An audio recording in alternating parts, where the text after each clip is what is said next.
빵입니다. 빵. 들이 왜 빵이 됐냐?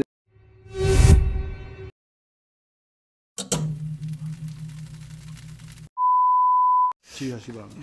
네, 우원식 의원입니다. 오늘 아무래도 R&D 부분에서 여러 가지 질문이 나오는데 저도 그 질의를 좀 하겠습니다. 표를 보시면 아시겠습니다만 2016년도 한국의 GDP 대비 R&D 예산 비중이 4.24 그리고 정부의 R&D 예산 비중이 1.17 그래서 전 세계에서 1등이에요. 그리고 투자 규모를 보면 미국, 중국, 일본, 독일에 이어서 우리가 5번째입니다. 우리가 크지 않은 나라인데 이렇게 R&D 투자에 대해서 신경을 써서 과거에 뭐 잘못했다 이게 아니고 이미 R&D 투자는 우리가 적극적으로 전 세계 어느 나라에 비해서도 적극적으로 하고 있는데 한국의 기술무역 수지를 보면 저 표에서 보면 아시겠습니다만 41억 5,600만 달러가 적자예요. 다른 나라들은 다 흑자거든요. 우리가 저 GDP 대비 가장 많은 투자를 하고 있음에도 불구하고 다른 나라들은 다 흑자인데 우리나라만 적자예요. 이건 굉장히 심각한 문제죠. 이 양적 지표로는 상위권이 아니라 최상위권인데 질적 수준은 아주 하위권으로 들어가 있단 말이에요.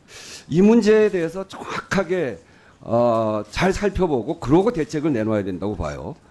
이게 일본 우리나라에 대한 일본 보복 조치에 대응해서 산업 경쟁력 강화를 위해서 또 R&D 투자를 7조 8천억 뭐 이렇게도 한다고 지금 하고 있는데 이미 이제 이 정도는 안 한 게 아니란 말이죠. 2013년부터 17년까지 5년간 90조의 R&D를 투자를 했습니다. 그럼에도 불구하고 기술 경쟁력이 이렇게 오르지 못한 거 이 원인을 정확하게 분석하지 않으면 안 된다. 전 그런 점에서 이 문제를 제기하는 겁니다. 산업부가 그 예산을 지원하고 상기평이 관리해서 지난 2013년부터 17년까지 5년 동안 사업을 종료한 소재부품 산업, 창의 산업, 그리고 시스템 산업, 정보통신 산업 이걸 보면 이런 다양한 핵심 기술 부분에 대한 R&D 성과를 제가 추적을 해봤는데 저 표에서 보시면 아시겠습니다만 2,101건의 과제 수에 4조가 좀 넘는 돈을 들였어요. 저 표만 보면 사업화 성과가 꽤 있어 보여요. 4조 들였는데 12조가 나왔고 그리고 신규 인력도 6,000명이 넘는 인력을 고용을 했다 이렇게 돼 있는데 이것을 우리 정부에서 그동안 이 문제는 뭐였냐면 이거 그냥 통계로만 보고 있다는 거예요. 소위 평균의 함정에 빠져 있었다. 좀 꼼꼼히 가려서 봐야 되는데 그런 점에서 보면 여기 그 전체 과제의 50%에 가까운 예산과 과제가 사업 성과가 제로입니다. 저 표를 보시면 알 거예요. 1,099건의 과제 그리고 총 2조 R&D 예산이 아무런 사업 성과가 없어요. 빵입니다. 빵. 그런데 그 중에서도 보면 대기업이 65%입니다. 이 중소기업이나 중견기업보다도 더 많아요. 이 대기업에 5천억씩 들여서 한 이 많은 사업들이 왜 빵에 아무런 성과를 못 냈는지 이거 잘 봐야 되거든요. 그래서 전 어떻게 이거를 평가하고 있는지 제 질의가 끝나면 답변을 좀 해주시고요. 또 이 R&D 과제 중에 종료 후에 사후 관리 기간이 5년이잖아요.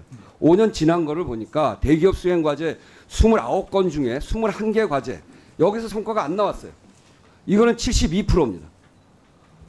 중소중견기업은 44%, 46%인데 여기보다 훨씬 높아요. 이건 저는 참 충격적이라고 봅니다. 왜 충격적이라고 보냐면 중소기업보다 높은데 중소기업은 이런 거 아닙니까? 중소기업과 대기업이 좀 다른데 중소기업은 이것도 이제 다 보면 총 1.2조에 육박하는 사업이 실패했어요. 저는 이 R&D 사업이 다 성공해야 된다고 생각하지 않아요.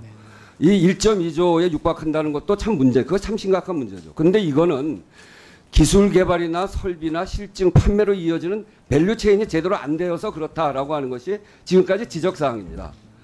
이게 살펴보면 2009년에 과학기술기획평가원에서 이 정부 R&D 수행 시 가장 큰 애로가 뭐냐 이렇게 물어봤더니 그 반도체 장비 기업 대상으로 해서 대중소기업 간 상생 협력이 부족하다. 2013년에 비슷한 거 했더니 중소협력사 조사 결과에 5점 만점에 3.7점이다. 그리고 벤처기업협회에다가 올해 19년 3월달에 물어봤더니 역시 같은 답변을 하고 있고 대한상의에서 올해 9월달에 물어봤더니 역시 마찬가지. 규제 혁신이 중요하다고 그러는데 규제 혁신이 부족하다는 건 19.4%고 대중소기업 협력체계 구축이 필요하다는 게 32%예요. 훨씬 더 큽니다.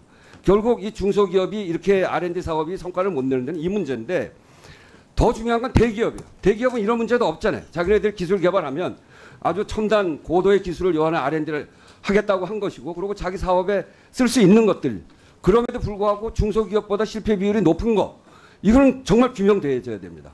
저는 그 한 가지는 이렇게 봐요. 저 성과, 기업에서 저 성과 난 거에 대한 평가를 안 해요, 우리 정부가.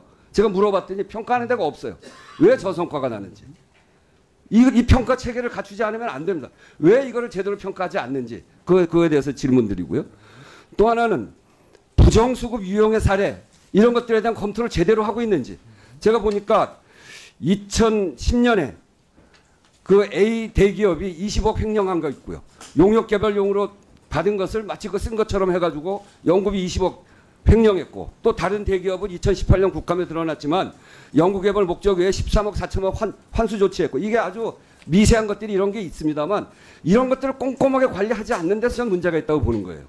그런 점에서 왜 이 저평가에 대한 원인 분석을 안 했는지를 잘 살펴봐야 됩니다. 대기업에서 이렇게 중간에 쌈짓돈처럼 챙기는 게 없는지 이거 꼼꼼히 봐야 돼요. 중소기업보다 더 실패율이 높다는 것에 대해서는 도저히 저는 이해가 안 됩니다. 이런 것들을 잘 관리하지 않고 R&D 예산을 더 투여하겠다. 이거는 과거에 했던 잘못을 그대로 반복할 가능성이 매우 높다, 이렇게 생각합니다. 특별한 대책이 필요합니다. 그 의원님 지적해 주신 것처럼 저희 정부의 R&D 투자와 사업과 투자에 대한 아주 중요한 포인트를 지적해 주셨습니다. 기술 개발이 95% 성공한다는 게 바람직스럽지 않다고 저도 생각합니다. 그럼 사업화율이 48%가 과연 큰 건지 적은 건지, 저희들이 이걸 양적인 측면에만 어프로치를 하기 때문에 저도 이런 얘기를 하는 것입니다. 그 대기업과 중소기업에 있어 지금 말씀 주시는 것이 기술 개발의 성공률의 차이가 아닙니다. 사업화의 차이라고 저는 보여집니다. 사업화 차이에서 아마 제가 보기에는 대기업들이 좀 더 도전적인 과제였고요. 우리 중소기업들이 정말 도전적인 과제에서 이렇게 성공하고 사업화까지 이어졌다면 훨씬 더 좋은 건데, 우리 중소기업들에게 보다 더 도전적인 과제로 또 주어야 되는 그런 과제를 저는 안고 있다고 보고요. 그러나 특히 이런 대기업이 우리 그 정부의 국가의 R&D로 온다면 대기업 혼자 들어오는 것이 아닙니다. 대기업은 들어오면 대기업과 산학연이 같이 들어와서 그 효과를 같이 쉐어링할 수 있는 시스템을 저희들이 만들고 있는데, 그것이 그 지금 사업화로 현재 연결되는 것이 그 다음 과제로 과연 얼마큼 연결돼 가는지, 우리가 대기업을 포함한 이런 R&D를 해놓고 그것이 후발로 연결되는 것이 연결고리가 부족한 게 아닌지 그런 생각이 듭니다. 그래서 저희들이 일단은 이 R&D 체제에 있어서 이제는 양이 아니라 질로 가야만, 아까 처음 지적해 주셨던 것처럼 기술 무역 수지가 정말 그 반전이 될 수가 있습니다. 정부 돈을 쉬운 돈으로 생각하고 그저 성공할 수 있는 R&D를 하는 것이 아니라 정말 필요한 R&D를 해야 될 것이고, 그런 것을 참여하는 것이 어려운 R&D를 해서 첫 단계에서는 혹시 사업화가 부족하더라도 그걸 연결해서 그 다음으로 이어가서 그 결과가 갈 수 있는 시스템이 만들어져야 된다 생각을 하고, 그 과정에 있어서의 연구비를 제대로 관리하지 않고 남용을 한다는 사례가 있다면, 대기업이 정말 그런 식으로 한다면 이거는 뭐 저희들이 관리를 철두철미해야 되겠고요. 지금 주신 그런 문제점을 한번 정확하게 분석을 해보겠습니다. 이 R&D와 그 다음에 사업화와 또 우리가 하고 있는 프로젝트의 성격이 과연 1단계서부터 그 마지막 양산까지를 생산하고 하고 있는지, 뭐 이런 것들 종합적으로 정말을 해서 우리 이 국가 R&D 시스템이 이제 정말 기술개발 성공률만 높이고 사업화율만 높이는 것이 아니라 정말 우리가 필요한 곳에 필요한 기술을 확보하고 그런 것에 산학연이 함께 참여하고 대기업이 자기 역할을 제대로 할 수 있게끔 할 수 있는 그런 식의 그 기술개발 체제가 만들 수 있도록 노력하겠고요. 주신 말씀은 한번 분석해서 우리 그 분석한 다음에 한번 또 설명드리는 기회도 갖도록 하겠습니다.